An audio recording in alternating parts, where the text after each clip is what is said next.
la Echilibru, sunt gazda dumneavoastră, psiholog Elena Harbour, iar astăzi vorbim despre tulburarea opoziționist provocatoare. Sunt foarte mulți copii care vin și nu vin singuri, îi aduc părinții, pentru că li s-a spus de la școală că sunt copii problemă, că sunt agresivi, că sunt agitați, că creează probleme.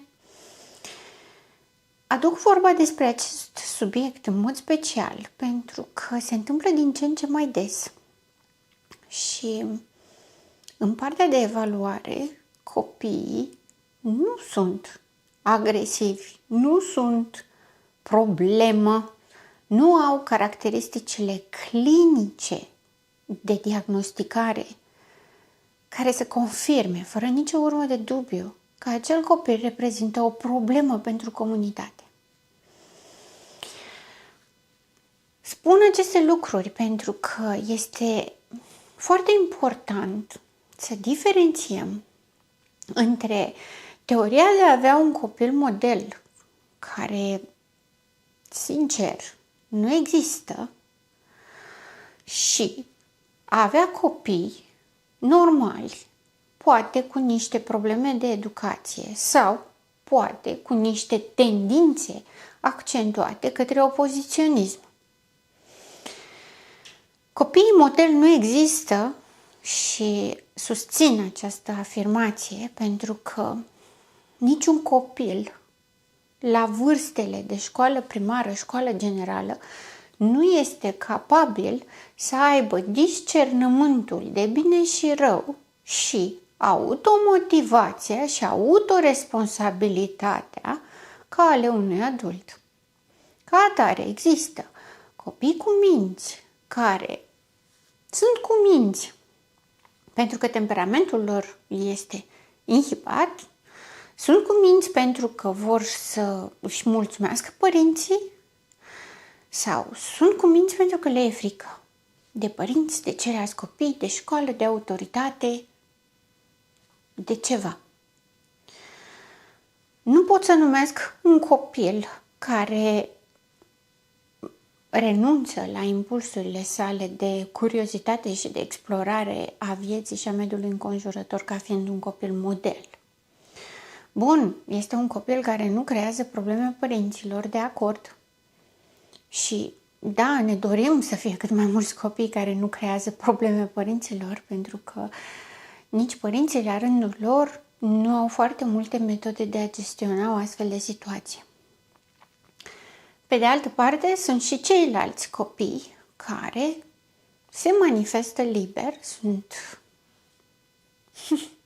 învățați să fie liberi în exprimare sau poate au un temperament extrovert și ăsta este stilul lor. Despre acești copii aș vrea să fac diferența între ce înseamnă un copil liber în exprimare și ce înseamnă o tulburare opoziționist provocatoare, care de obicei este suspectată la copiii de școală generală. Școală primară și școală generală, respectiv clasele 1-8. Este foarte adevărat că dacă există o tulburare clinică, dacă există o simptomatologie care produce inadaptarea copilului în mediul școlar, există posibilitatea acest copil la vârsta adultă, fără nicio intervenție în acest sens, să dezvolte niște tulburări severe. Tocmai de aceea am vrut să fac această diferențiere, această explicare vis-a-vis de ce înseamnă un copil normal, liber în exprimare și ce înseamnă un copil opoziționist provocator. Pentru că la vârstele acestea mici nu putem pune problema că avem o tulburare de psihopatie, de sociopatie, pentru că ele, chiar dacă există tendințe sau există semne, nu sunt încă formate. Ori, dacă avem suspiciunea unei psihopatii sau unei sociopatii, avem cu totul alți indicatori și situațiile ar fi mult mai grave, care ar implica o violență fizică constantă, urmată sau trăită cu bucurie, lucru care nu are cum să nu fie vizibil pentru toată lumea din jur. Copii, profesori, mă refer atunci când se întâmplă și se manifestă, pentru că nu se întâmplă rar, ci se întâmplă des sau tot timpul. Un copil liber în exprimare este un copil care spune lucrurilor pe nume. Pe de altă parte, dacă persoana de autoritate din viața lui, fie mama, fie tatăl, fie poate un profesor sau cineva de care îi pasă și pe care îl respectă ca adult, în condițiile în care această persoană intervine, copilul renunță la un comportament dezadaptativ. Iar aici, când vorbim de comportamente dezadaptative, aș vrea să fac foarte clar diferența dintre alintături și comportamentele intenționate să producă rău. Copiii, în general, dintotdeauna, în perioada 1-8, au fost răutăcioși, cum zice toată lumea. Adică au obișnuit în permanență să-și facă șicane unii celorlalți, pentru că este o perioadă de explorare. Asta nu înseamnă că trebuie să lăsăm lucrurile scăpate de sub control, sub nicio formă nu trebuie să susținem bullying-ul sau alte comportamente de hărțuire.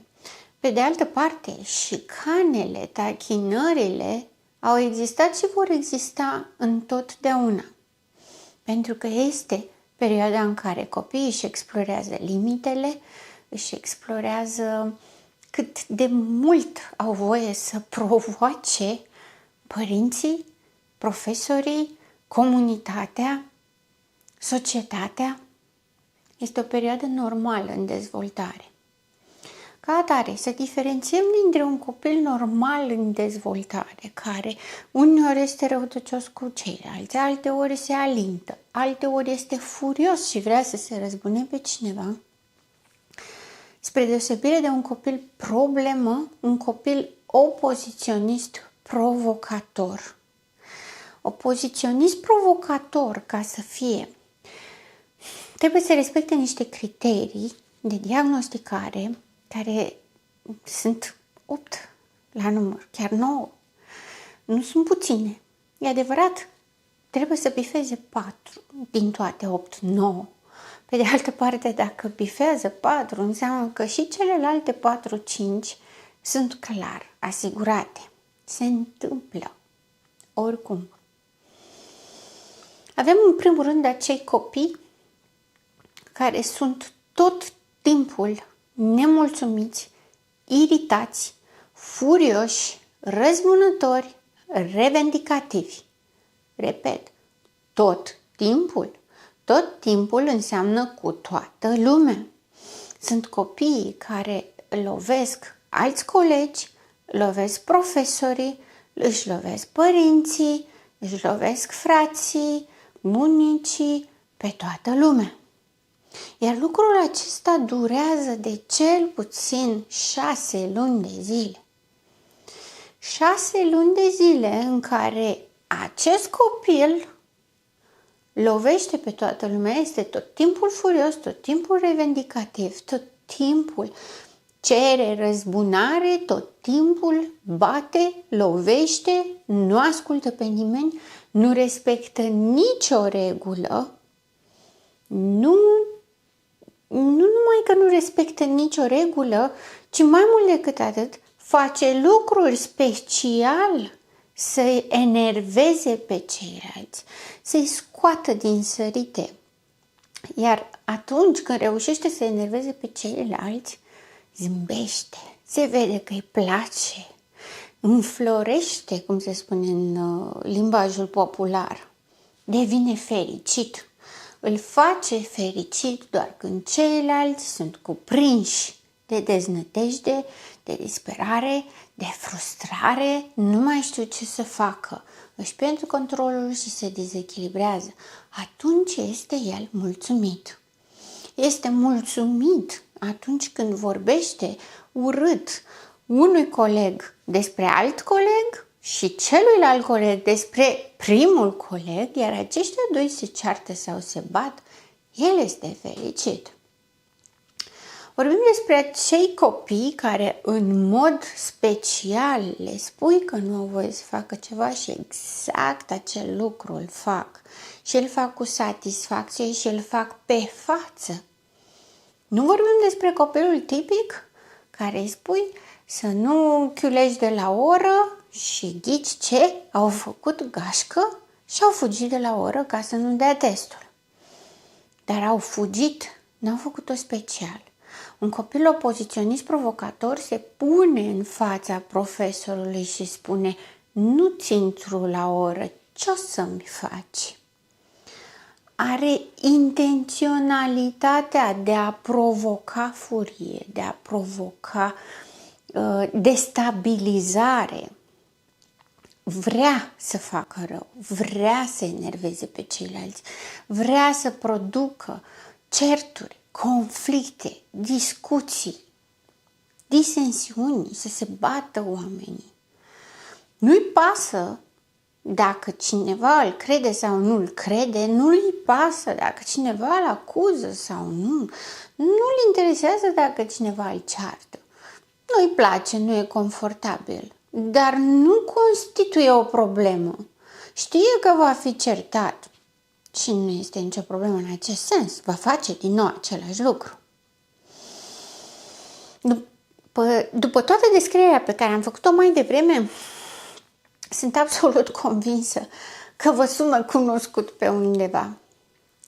Pentru că deși, fiind vorba de copilărie, de obicei s-a asociat cu tulburarea de deficit de atenție, respectiv ADHD-ul. Partea aceasta de acțiune, de incapacitate de a sta locului, n-are legătură cu ADHD-ul, pentru că ADHD-ul nu presupune agresivitate, ci presupune dinamicitatea, fâțâiala aceea continuă de nu poate să stea jos, dar ADHD-ul nu este cuprins de ură, de furie, de resentimente, nu vrea să lovească, nu vrea să bată, nu vrea să facă rău. Ca atare, deși de cele mai multe ori atunci când este observat că un copil este mai dinamic, îi se spune repede părintelui: cred că are ADHD, că se fâțâia la o oră și se fâțâie tot timpul, nu are a face cu opoziționist provocatorul. Opoziționist provocatorul nu are o problemă de dinamicitate. Da, datorită furiei și a impulsului său, pentru că impulsul este foarte puternic și nu se poate controla să se abțină sau să evite conflicte sau să, chiar dacă îi vine să facă o prostie, să nu o facă, nu se poate controla. Un copil opoziționist provocator mai degrabă stă pedepsit, desigur, de profesor în prima bancă, altfel nu ar sta în prima bancă, stă în prima bancă și mai degrabă aruncă cu biluțe de hârtie în profesor ca să ridiculizeze și să-l umilească. Mai degrabă îi face o farsă profesorului și îi pune, nu știu ce, udă scaunul de la catedră sau îi pune pioneze. Mai degrabă face genul acesta de farse, acesta de comportament de tipul acesta în care să obțină o reacție spontană de dezechilibru și de intimidare, pe când ADHD-ul nu face aceste lucruri. ADHD-ul are doar o inabilitate de a-și păstra atenția concentrată mai mult timp, dar nu vine la pachet cu agresiunea. Copilul opoziționist provocator este furia însăși, este tot timpul măcinat de furie, tot timpul spune că el este nedreptățit, că toată lumea vrea răul, că toată lumea este împotriva lui, că nimeni nu-l înțelege. Poate să facă manipulare cu părintele și să se plângă la părinte. Pe de altă parte, de obicei, opoziționist provocatorul nu face alianță cu părintele. De obicei își atacă și părintele. De obicei nu respectă nici regulile părintelui. Indiferent ce spune părintele, nu-l ascultă. Pentru că ideea în sine este să nu respecte regulile. Pentru el nu există regulile. Mai precis, expresiile pe care le folosesc ei sunt... Regulile sunt făcute ca să fie încălcate.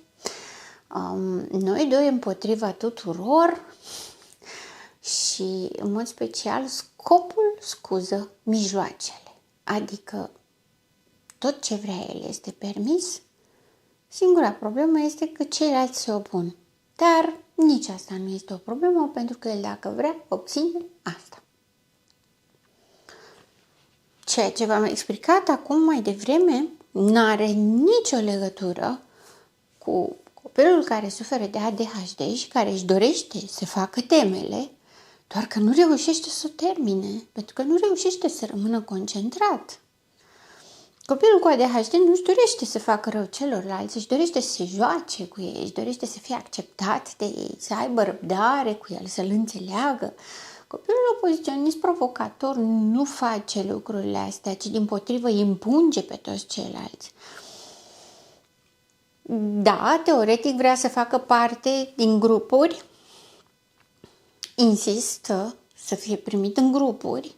Pe de altă parte, atunci când intră în grupuri, începe și face tot felul de răutăți special ca să fie respins de ceilalți. Pentru că îi urăște.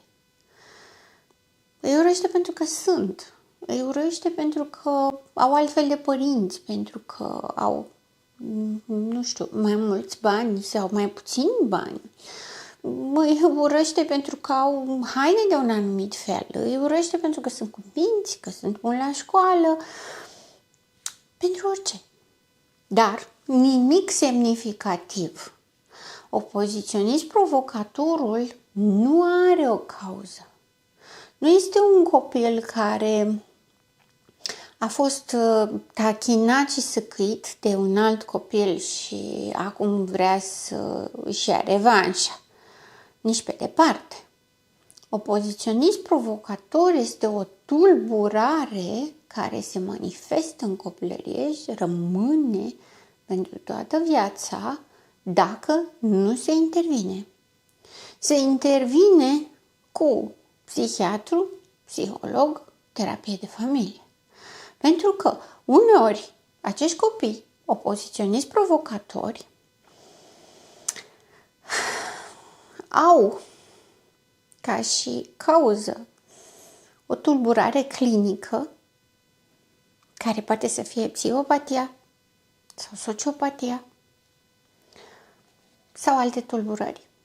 Poate să fie o reacție la medicație, poate să fie o reacție la abuz psihoemoțional sau poate să fie o problemă de parenting. Și când vorbesc despre o problemă de parenting, mă refer la acei părinți care nu pun limite, pentru care a avea un copil sau a educa un copil înseamnă să-i dai libertate totală, că oricum la vârstă de adult o să aibă prea multe responsabilități. Sunt acei părinți care, dacă vrea copilul să plece cu barca la 12 noaptea, ei sunt de acord. Se urcă în mașină și se duc, iau barca și se pleacă cu ea. Sau copilul cere mâncare, clătite la 1 dimineața, se duce, cumpără lapte, ouă și făină și face copilului clătite, că e poftă. Adică este acea greșeală în parenting care oferă copilului putere peste autoritate, creează în raportul dintre părinte și copil o lipsă de reguli și de limite, în care ei sunt mai degrabă parteneri de joacă, deși de cele mai multe ori nici măcar atât lucru nu sunt, ci pur și simplu într-o idee de a victimiza copilul, vai săracul copil, din vari motive, îi oferă o libertate care conduce copilul către furie și răzbunare. Repet, asta în condițiile în care este legat de parenting, adică de stilul de educație. De asemenea, se mai poate obține un copil opoziționist provocator printr-o relație de cuplu dintre cei doi părinți oscilantă și contradictorie.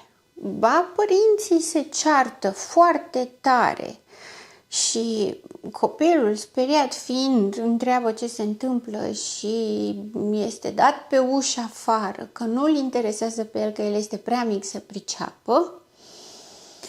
Ori un părinte lovește un alt părinte și în momentul în care copilul vede chestia asta, părintele care a fost lovit îi spune că trebuie să-și iubească părintele care l-a lovit pentru că e părinte și trebuie să fie iubit. Mai este varianta în care cei doi părinți au o relație conflictuală folosind copilul pe post de minge de ping-pong. Adică, efectiv, se ceartă pe copil sau se ceartă între ei pe motivul copilului. Cineva ia apărarea copilului, altcineva acuză copilul, una peste alta, ei doi se ceartă pentru copil, dar nimeni nu bagă în seamă copilul. Acestea sunt motive reale care pe termen lung pot conduce către un comportament opoziționist provocator al copilului. Dacă nu există o tulburare clinică, o tulburare care să aparțină sistemului neuronal și sistemului nervos central, care să influențeze capacitatea de control a copilului asupra comportamentului și emoționalității sale, deși la vârstele acelea foarte greu se obține în mod normal un control, dar există o limitare, o inhibare care este posibilă. Dacă nu avem partea asta de tulburare clinică, întotdeauna avem un motiv pentru care un copil este furios și agresiv. Niciodată nu este degeaba. Sau aș putea spune că există varianta în care este de degeaba, cum s-ar zice, doar în varianta în care copilul acasă exact asta a văzut. Sunt mai rare cazurile, deși nu atât de rare pe cât mi-aș dori, în care copilul acasă vede acte de violență și ca atare, inclusiv asupra lui sunt acele acte de violență, adică apar acte de violență nediferențiat și ca atare copilul la rândul lui aplică în mediul școlar, pentru că până la urmă acolo petrec cele mai multe ore și este cel mai important mediu de socializare în viața unui copil. Descarcă acolo și aplică acolo ceea ce a văzut, realitatea lui. Mai pot să mai menționez și alte condiții în parenting în care unul dintre părinți are exact comportamentul de a întărâta copilul și de a-l direcționa pe zona aceasta. Sunt acei părinți care spun: dacă vreunul te înjură, du-te și lovește-l. Să nu-mi vii pe tot acasă că eu te bat mai tare. Să-mi fii mai prost ca alții. Aceste expresii venind după multiple alte comparații în care copilul este supus în permanență comparațiilor cu toți ceilalți și orice alt copil este mai bun decât el. Orice alt copil primește valorizarea părintelui său într-un fel sau altul, mai puțin el. El primește doar ceartă, critică și persecuție. Și ca atare, ceea ce face în mediul școlar este să replice acest tip de comportament care îi se aduce.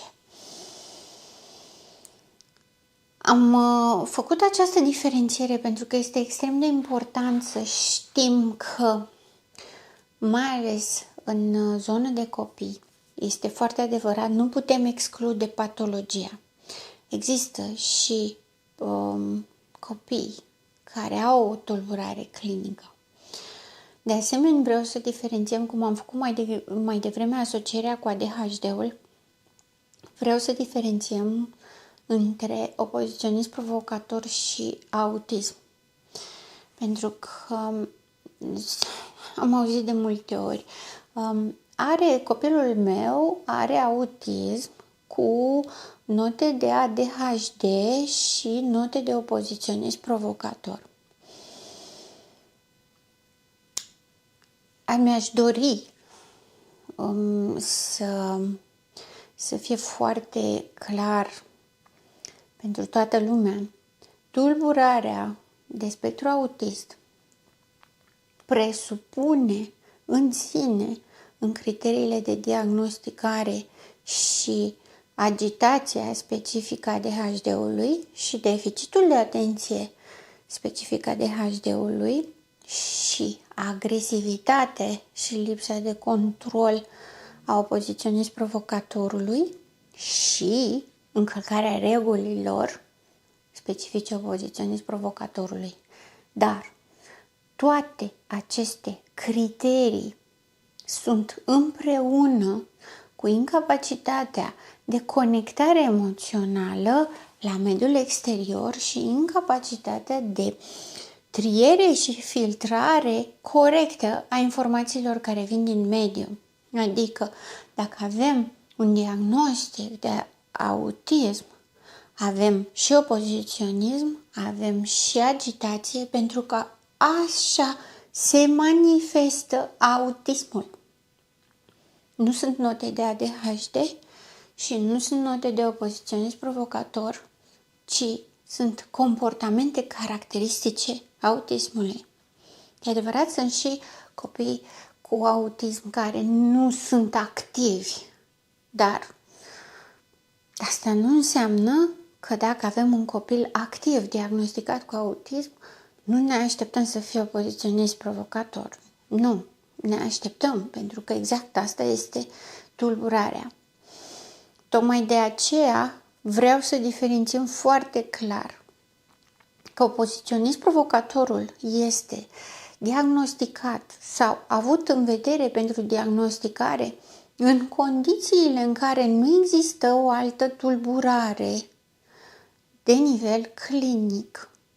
Nu există autism, nu există ADHD, nu există un IQ redus. Da? Pentru că este extrem de important și într-un IQ redus să avem un nivel mare de agresivitate și opoziționism, dar din alte cauze. Avem opoziționismul pentru că nu înțelege regula, nu pentru că se opune regulii cum face opoziționistul. În autism avem agresivitate cu nerespectarea regulilor pentru că nu înțelege conceptul de regulă, nu pentru că vrea în mod special să încalce regula. Tuturor copiilor le place să-și întărâte părinții, profesorii, educatorii, pentru că obțin o reacție din partea lor și se amuză pe chestia asta. Dar asta se face în zona de infantilitate, când nu realizează consecințele. Vorbim despre un opoziționist provocator atât timp cât avem realizarea consecințelor, cât avem conștientizarea efectelor, cât în timp copilul își înțelege pedepsele și totuși le ignoră. Cât timp știe exact ce face și alege să le facă special ca să enerveze pe ceilalți. Vorbim despre un copil care este răzbunător și acid, critic, tot timpul furios, tot timpul nemulțumit. Nu se poate abține să fie furios, nu se poate abține să nu facă pe dos. Netratat la psihiatru, la psiholog și cu terapie de familie, poate conduce către o sociopatie. Pentru că opoziționist provocatorul este în relație și în contradicție cu ceilalți. Și deși ceea ce am enumerat astăzi, în mare parte le regăsiți și la narcisism, pe vârstă de adult conduce către sociopat. Este varianta incipientă, mai mică, să zic așa, a antisocialului, care ulterior devine sociopat. Recomandarea mea este, înainte să acuzați un copil de ceva, dacă vă deranjează, spuneți părinților ce vă deranjează. Părinții trebuie să ia în serios aceste recomandări și, în mod special și inevitabil, fără dubiu și fără evitare, faceți evaluarea copilului la un specialist. Psihiatru, psiholog. Nu este nicio rușine și nu trebuie să vă temeți de rezultat. Nu trebuie să ne fie rușine să ne evaluăm copilul, pentru că atât timp cât evaluăm copilul, evaluăm și stilul nostru parental și trebuie să recunoaștem că nimeni n-a fost născut învățat să fie părinte și nimeni nu este perfect. Ca atare să corectăm greșelile pe care le facem în educația copiilor noștri, cu cât mai devreme, cu atât mai bine.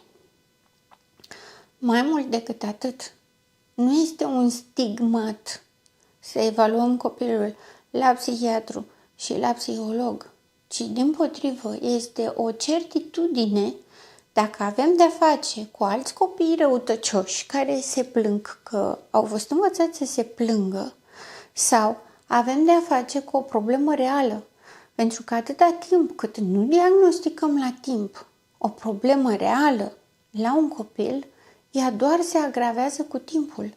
Și dacă vă e greu ca părinți, cât timp copilul este mic, crește copilul, cresc problemele și o să fie din ce în ce mai greu. Și problema este că se poate ajunge la o vârstă la care nu mai este nimic de făcut. Soarta sociopaților și a antisocialilor în general este să ajungă în pușcărie. Și nu vreau să fiu dramatică atunci când spun asta, dar comportamentul de încălcare de reguli, această răzbunare și veșnică nedreptate se fixează ca fiind reală, validă și cere răzbunare și cu cât crește mai mult copilul, cu atât îi crește puterea și dorința de a se răzbuna și de a nu respecta regulile, ceea ce înseamnă foarte simplu că nu se adaptează la societate, ceea ce înseamnă foarte simplu că va face ilegalități în mod special ca să sfideze autoritățile. Pentru că asta face opoziționistul provocator, sfidează autoritățile. Și odată ce sfidează autoritățile și face ilegalități, mai devreme sau mai târziu, va fi prins și condamnat. O diagnosticare din timp poate preveni toate lucrurile astea și poate da o șansă reală copilului, indiferent cât de furios este, indiferent dacă are dreptate sau nu să fie furios. Pentru că nu este vorba despre cine are dreptate, ci este vorba despre o șansă reală la fericire și adaptare a unui copil care devine membru al societății. Poate nu vă place societatea asta, dar este singura pe care o avem. și trebuie să-i facem față. Și minunat ar fi să ne simțim bine în acest timp. Și despre asta este vorba, despre calitatea vieții. Recomandarea mea este să nu condamnați viața unui copil până nu vă asigurați că ați făcut tot ce ați putut. Să-i acordați șansele pe care le merită. Sunt psihologă Elena Harpur și până data viitoare, rămâneți în echilibru.